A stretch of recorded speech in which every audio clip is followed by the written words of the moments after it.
think you're so concerned with doing what's right that you have almost kind of neglected your true self in this process a bit. There seems to be something to do with optics here, the way that you're seen being more important to you right now than living life authentically, potentially, because we have this Page of Coins energy coming up before the Justice, and then we have Four of Coins, then we have Page of Cups.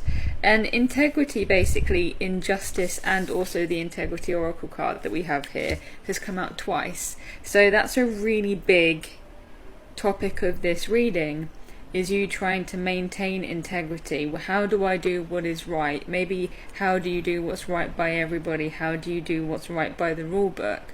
So that you can maximize your potential, but this is a flawed way of thinking, because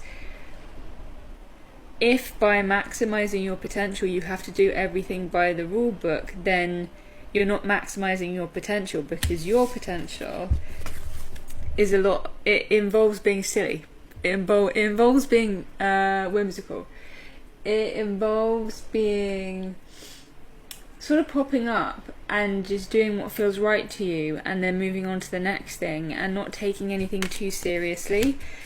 And yeah, I do feel like there is like a hyper focus here on doing what's right so hard that you're almost like taking yourself a little bit too seriously in some way, or like taking a situation maybe too seriously. With recovery and integrity, maybe this is a full sentence. You're hyper focusing on recovering your integrity. Maybe there has been some event where you felt like recently you lost some integrity and you're trying to claw it back, but integrity in whose opinion, in whose eyes? Because I don't think that you're acting in line with your own integrity. I think that you're acting in line with how other people think that you should be acting. So you might be, I don't know, sending texts to people that you think are going to be received well, and writing and rewriting them so that they can be received as best as they can be, so that nobody misunderstands or misinterprets a single word, so that somebody receives it and has a pleasant reaction rather than a negative one. Or the way that you're showing up right now is very, yes, people pleasy at the moment, keeping yourself small with that Four of Coins, and hiding yourself away from the world to kind of appease others. And I think that actually if you lived in line with your own values and the way that you wanted to a little bit more, you could actually achieve more. Interesting.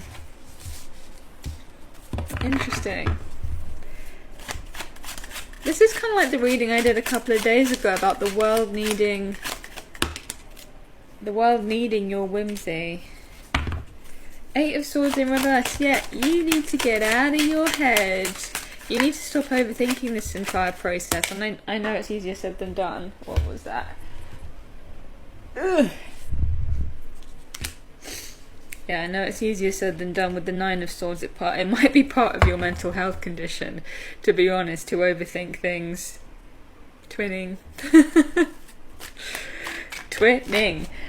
But for this you kind of have to like distance yourself, I guess. If that does apply to you, then you've got to like mentally distance yourself maybe from a diagnosis. Not too hard, like obviously if you've got medication to take, you should take your medication, right? But like in terms of sometimes as someone with OCD, I'm very aware of like the looping thought patterns that I can have, and sometimes the best thing that I can do to prevent me from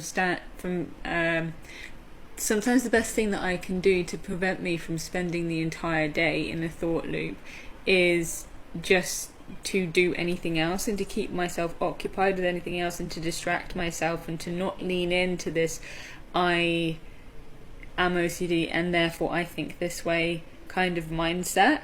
Because the second I concentrate on it more, the more it latches on. That approach will work for some people and not for others. I feel like there is a headspace that you don't need to stay in, that you've been in recently that you really don't need to stay in.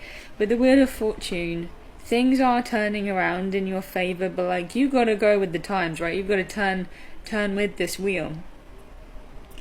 Right now I feel like you're holding back and you're almost trying to stop this wheel turning, because what's trying to happen in your life right now is we're trying to put you in a spot where you can recognise the power of your own individuality and the way that you do things, and you can recognise how beneficial it is to your life and to your journey when you do things in the way that you would naturally do them, without feeling like you have to kind of appease everybody else around you.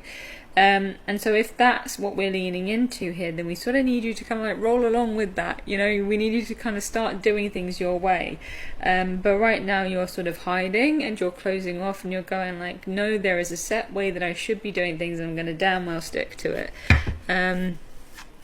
But you've got to realise that like a lot of the things that you're doing right now, the reason why you do them, it's good for everybody else and it keeps everybody else chill. But what about you? There's some ways in which you're kind of placating everybody else, which is like, it's making you miserable, so it doesn't make any sense. The High Priestess, yeah, you actually know what I'm referring to here. This is like a deep spiritual issue for you. This is something, this is, you know, a big point of spiritual learning. This is you understanding that what makes you different actually can be a source of power.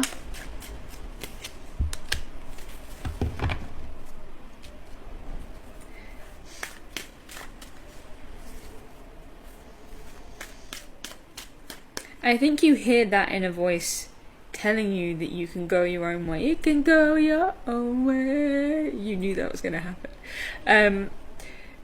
You hear that inner voice telling you that you can go your own way, but you don't want to believe it. You don't want to lean into it. You think that it's delusional to believe that you can thrive doing things your own way, and that actually you should just, you know, get your head down and keep working and be a productive member of society and do what everybody else does. There is something in your mind that tells you that that would be the simpler way, but it's just so not. It's just so not the simpler way for you. The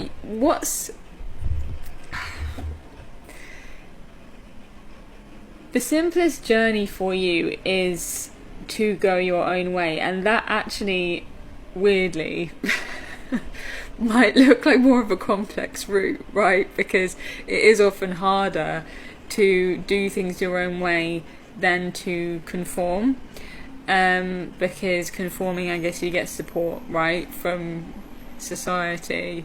You do what everybody expects you to do, and it's like you get congratulated for it, but the second that you kind of step out of line or step into a different way of living, everybody's got their eye on you and eyebrows are raised, and you don't kind of receive the same level of help as you would do if you were conforming. But I think it's actually going to be a lot harder for you in the long run if you try to convince yourself that you're something or someone that you're not.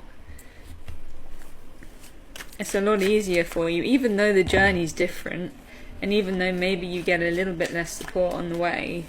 I think it's much easier for you spiritually to be true to yourself.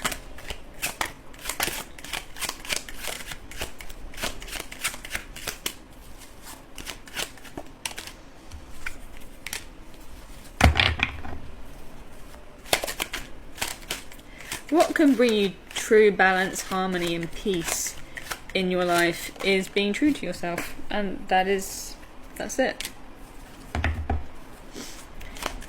Maybe you're not someone, maybe you don't thrive under strategy, maybe you don't thrive under routine. Maybe you need variety, maybe you need adventure. You need chaos. You thrive in the chaos of not knowing what's coming next, of not really knowing where you're going. Like, you know how to do it. You're okay at it, and you always figure it out. You don't need to be like everybody else. You don't need to have a game plan like everybody else does. Sometimes you can, freedom. this Four of Wands. Sometimes you can just go out there and explore the full extent of your freedom. And let that be the way that you move forward in your life. Let that be what leads you to your community in life. So yeah, it's enough for you to be yourself. You are Kenuff. Anyway, if you want to book a reading via link in my bio, you can, and I will see you anon. Bye.